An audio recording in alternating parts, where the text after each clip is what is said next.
Sam Ward se tenait à sa fenêtre, les paumes rugueuses appuyées contre le rebord, tandis que le crépuscule descendait sur la plaine. 45 hivers l'avaient traversé, mais celui-ci paraissait plus long que tous les autres.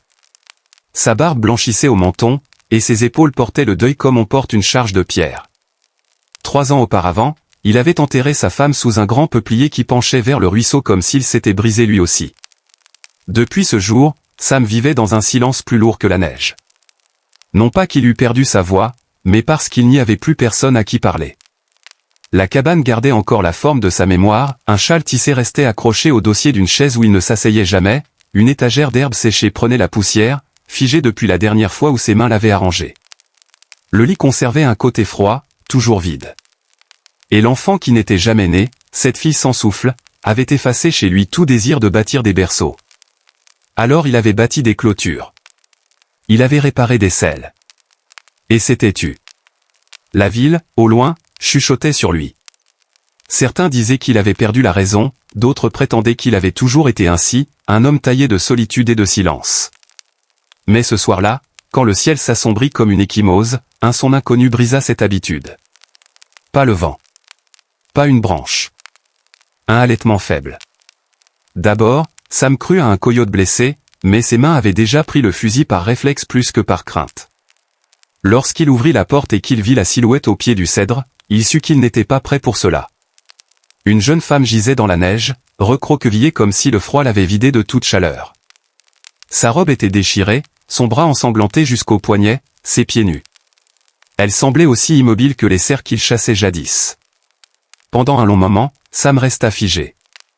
Le genre de silence où un homme doute de ce que ses yeux voient vraiment. Puis il abaissa le fusil.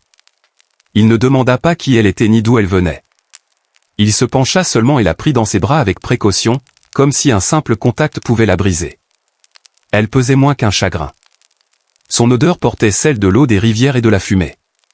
Lorsqu'il franchit le seuil de la cabane avec elle, c'était comme si une tempête entrait dans sa maison. Il la déposa près de l'âtre et la couvrit d'une couverture qui n'appartenait à aucun souvenir. Elle remua à peine, ses lèvres fendillées murmurant dans une langue qu'il ne comprenait pas mais qu'il sentit vibrer jusqu'à ses os. Peut-être du Comanche.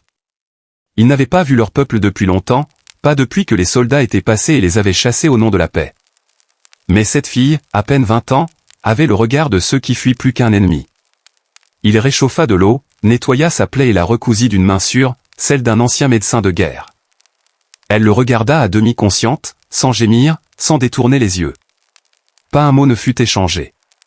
Quand il eut terminé, il sortit dans la neige, laissa le vent purifier ses poumons. La lune se levait au-dessus de la prairie, et Sam fixait ce cèdre où sa femme aimait planter des fleurs qui ne repoussèrent jamais après sa mort. Dedans, la jeune femme dormait enfin, roulée près du feu, son souffle fragile mais régulier. Sam resta longtemps sur le pas de la porte avant de s'asseoir dans son vieux fauteuil. Il ne chercha pas le sommeil. Il regarda les flammes comme un homme qui se souvient du dernier souffle partagé avec un être cher. Et il se dit qu'au matin, elle serait partie. Mais le matin vint, et elle resta. Elle s'éveilla avant l'aube, d'un mouvement brusque, comme une proie qui redoute encore la chasse. Ses yeux s'ouvrirent d'un seul coup, sombres, méfiants. Sam avait laissé un morceau de pain de maïs et un peu de viande séchée sur une assiette à côté d'elle. Elle y porta la main comme un animal piégé, rapide et prudente. Lui, assis à la table, buvait son café noir sans la regarder directement. Mais ses yeux, derrière la vapeur de l'écuelle, guettaient chacun de ses gestes. Quand leurs regards se croisèrent enfin, il n'y eut ni supplication, ni gratitude. Seulement un pacte muet entre deux étrangers, une trêve précaire, tissée de silence. « Mais tu es en sécurité ici », dit-il enfin, sa voix éraillée par des mois de mutisme. Pour l'instant. Elle ne répondit pas. Mais elle ne s'enfuit pas non plus. La neige s'épaissit ce jour-là. Sam s'occupa du bétail, brisa la glace de l'abreuvoir, répara les clôtures. Chaque geste, précis, répété, avait la lenteur d'un homme qui s'accroche à l'habitude pour ne pas penser. Lorsqu'il revint, il trouva le foyer balayé, la couverture pliée. La jeune femme avait rangé ce qui pouvait l'être. Ses yeux, pourtant, restaient fixés sur l'armoire où s'alignaient les réserves. La faim creusait son visage en silence. Sam prépara un ragoût, haricots, sel, un peu de porc et d'oignons sauvages. Elle mangea lentement, presque cérémonieuse, mâchant d'un seul côté de sa bouche. Il devina un hématome caché sous ses cheveux noirs. Mais il ne demanda rien. Et elle n'offrit aucune explication. La nuit suivante, la tempête redoubla.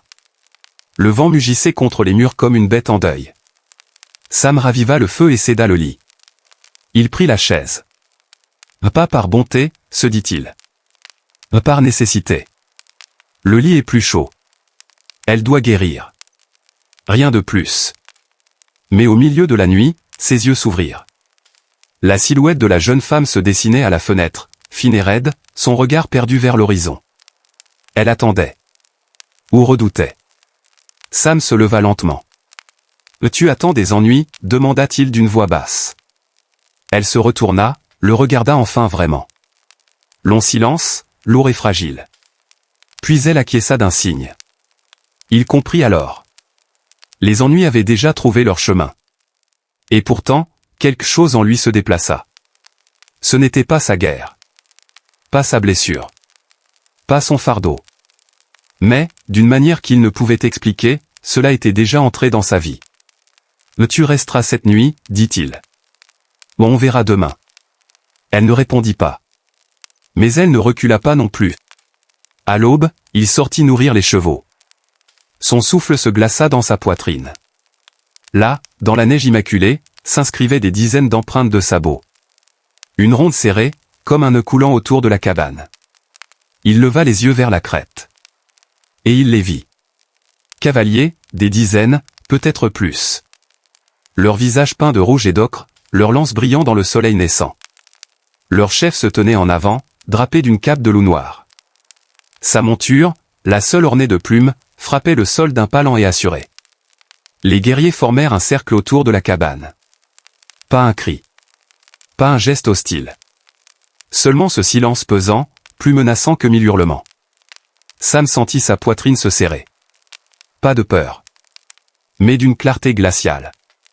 Il se retourna vers la maison. À l'intérieur, la jeune femme s'était déjà levée. Elle ne semblait pas surprise. Seulement résignée. Il ne dit rien. Mais dans le regard qu'ils échangèrent, une vérité passa, il n'y aurait pas de fuite. Plus maintenant. Le cercle s'élargit, et le chef s'avança, lent, solennel. Il s'arrêta à quelques mètres. Ses yeux glissèrent sur Sam, puis se posèrent sur la jeune femme. Elle fit un pas en avant. Sa voix s'éleva, ferme, sans trembler. « Père !» Un souffle parcourut les cavaliers. Le chef ne dit rien. Son regard passa d'elle à Sam, comme pour peser ce qu'il voyait, un homme blanc brisé, hanté de fantômes, aux côtés de sa fille. Enfin, il parla, d'une voix basse et grave. « Tu l'as abrité. » Ce n'était pas une question. Sam hocha lentement la tête. Le chef mit pied à terre. La neige craqua sous ses pas. Il s'approcha sans hâte, avec l'autorité de ceux qui n'ont pas besoin de menacer pour être obéis. Il s'arrêta face à Sam, si proche qu'il aurait pu frapper. Mais il ne leva pas la main. La jeune femme s'interposa. « Je n'ai pas fui de toi, dit-elle, la voix claire.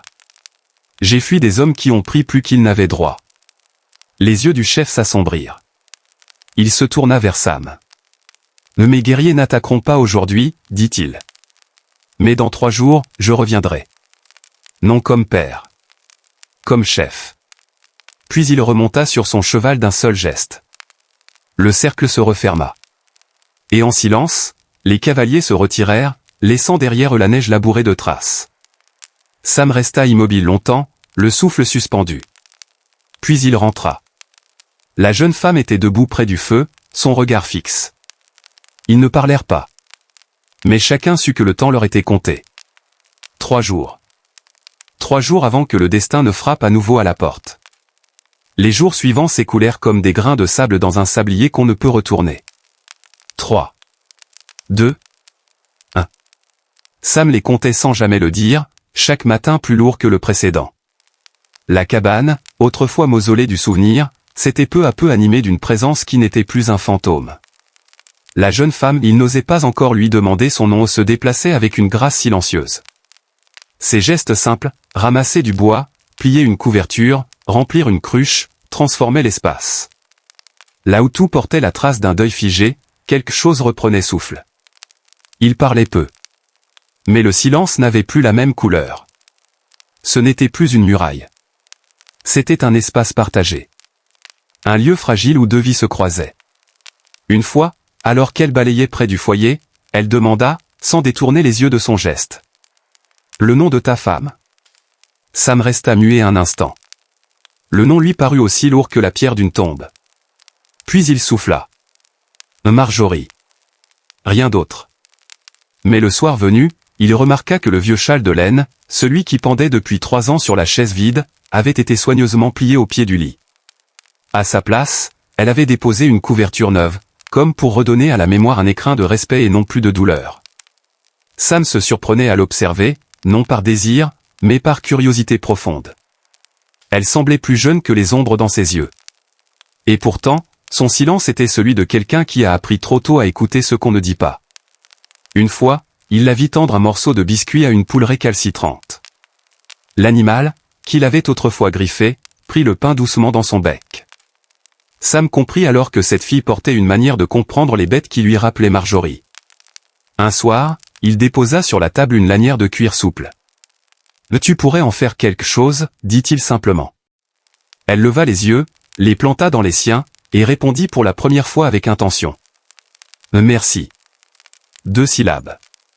Mais lourdes comme un serment. Le lendemain, ils partagèrent un repas différent. Elle avait préparé un bouillon avec les maigres provisions qu'il avait ramenées du bourg, des haricots secs, une carotte, un morceau de porc. Quand elle posa l'écuelle devant lui, ce n'était plus la survie. C'était un rite, presque une communion. Sam mangea en silence, conscient qu'un pas invisible venait d'être franchi. Plus tard, alors que le vent battait contre les murs, elle entonna un chant bas, une berceuse comanche.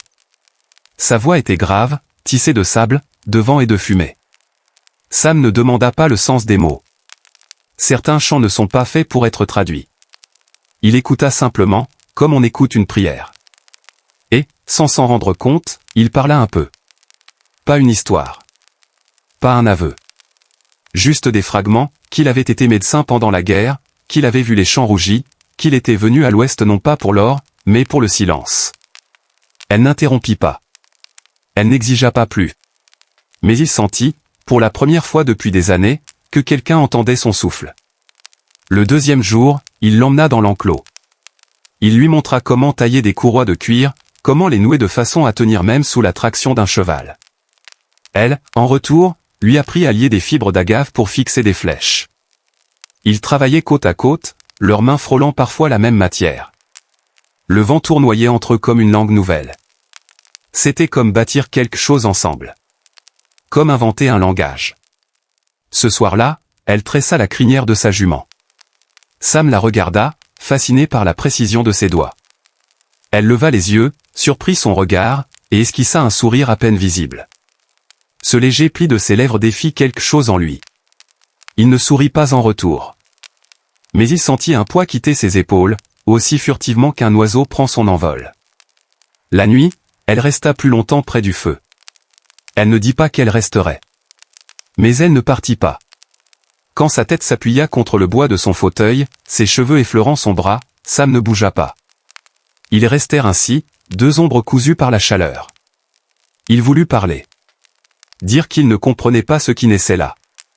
Dire que depuis longtemps il n'avait plus rêvé. Mais il se tut. Le feu crépitait. Dehors, la neige ensevelissait les traces des chevaux. Et l'aube arriva, plus proche du couperet que de la lumière. Sam sortit. Pas un bruit. Pas un oiseau. Pas un souffle de vent. Le monde retenait son haleine. Il scruta l'horizon. Rien. Pas encore. Mais il savait. Le temps s'effilochait. Et au-dedans de lui, une inquiétude nouvelle grandissait. Non pas la peur de mourir. Mais la peur de perdre encore.